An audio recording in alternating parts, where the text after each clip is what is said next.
Bonjour, les amis gourmands. Aujourd'hui, on plonge dans l'univers de la cuisine algérienne avec une recette qui me tient à cœur, le bagrir. Imaginez une crêpe, mais 100 fois plus gourmande. Le bagrir, aussi appelé crêpe aux 1000 trous, est un incontournable en Algérie. C'est léger, moelleux et absolument délicieux. Croyez-moi, une fois que vous y aurez goûté, vous serez conquis. En Algérie, le bagrir est un symbole d'hospitalité et est souvent servi lors d'occasions spéciales.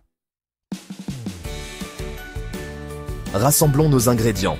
Ne vous inquiétez pas, ce sont tous des ingrédients de base que vous avez probablement déjà.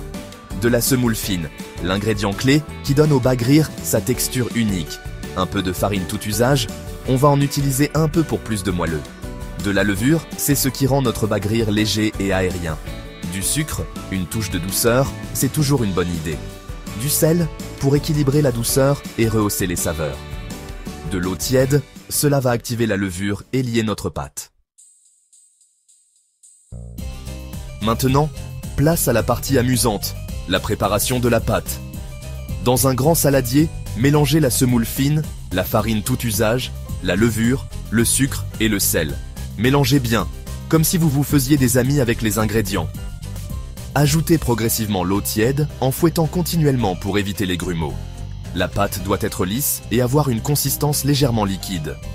Couvrez le bol avec un torchon propre et laissez reposer dans un endroit chaud pendant environ 1 heure.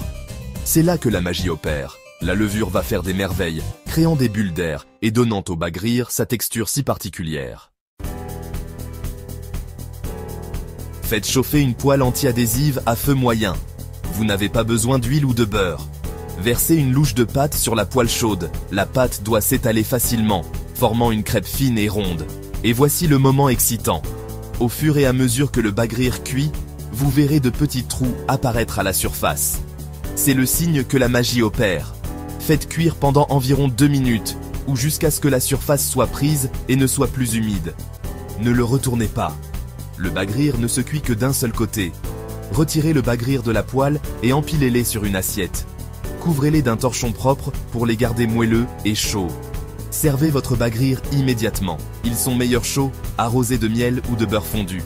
Et voilà, les amis, le bagrir, un avant-goût d'Algérie dans votre propre cuisine.